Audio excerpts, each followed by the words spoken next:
এইଥିପାଇଁ ଖାମଖିଆଲି ନୀତି ଯୋଗୁଁ ତ୍ରୁଟି ହେଲା।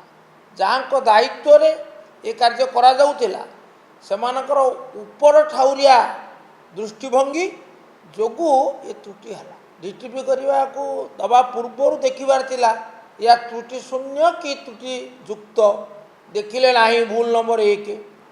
ଡିଟିପି ପରେ ପ୍ରୁଫ୍ ରିଡ଼ିଂ କରିବା କଥା, ତାକୁ କରାଗଲା ନାହିଁ ଭୁଲ ନମ୍ବର 2।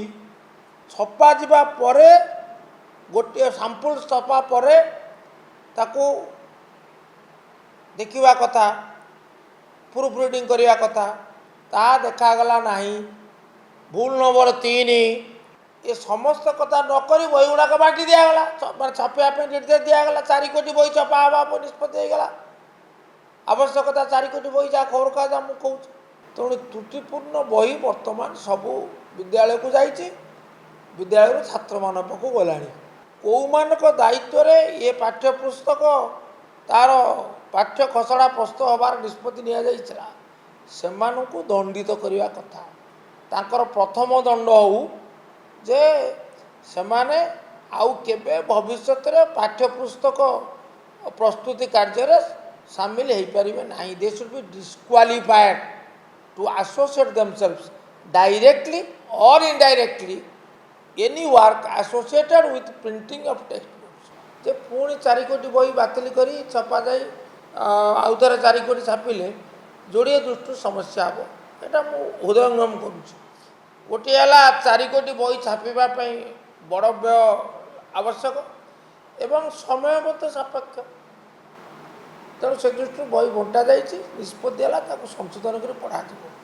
ତେଣୁ ବର୍ତ୍ତମାନ ପ୍ରତ୍ୟେକ ସ୍କୁଲକୁ ସଂଶୋଧିତ ନିର୍ଭୁଲ ଭାବରେ ମୁଦ୍ରିତ ଗୋଟିଏ ଗୋଟିଏ ବହି ପ୍ରତ୍ୟେକ ସ୍କୁଲକୁ ପ୍ରତ୍ୟେକ ଶ୍ରେଣୀ ପାଇଁ ସଂଶୋଧିତ ବହି ଦିଆଯାଉ। ପିଲାମାନଙ୍କ ବହିରେ ଗୋଟିଏ ଦିନ ସମୟ ଦେଇ ପିଲାମାନେ ବହି ଆଣିବେ, ସେଇ ପୃଷ୍ଠାବାରି ତାକୁ ଡାକିଦେବେ, ସଂଶୋଧନ ହେଇଯିବ। ଆମର ଏସିଆର୍ଟି କହିଛନ୍ତି ତାଙ୍କର ଡାଇରେକ୍ଟର ଯେ ଆମେ ଆସନ୍ତା ବର୍ଷରୁ କରିବୁ। ଆସନ୍ତା ବର୍ଷରୁ ନିର୍ଭୁଲ ଭାବରେ ହେବ। କାର୍ଯ୍ୟ ଯୋଗୁଁ ଏ ଅଘଟଣ ଘଟିଲା, ତାଙ୍କୁ ଦଣ୍ଡ ନ ମିଳିଛି ଆଉ ସେ ପର୍ଯ୍ୟନ୍ତ ଇଏ ତ୍ରୁଟି ବାରମ୍ବାର ହେବ।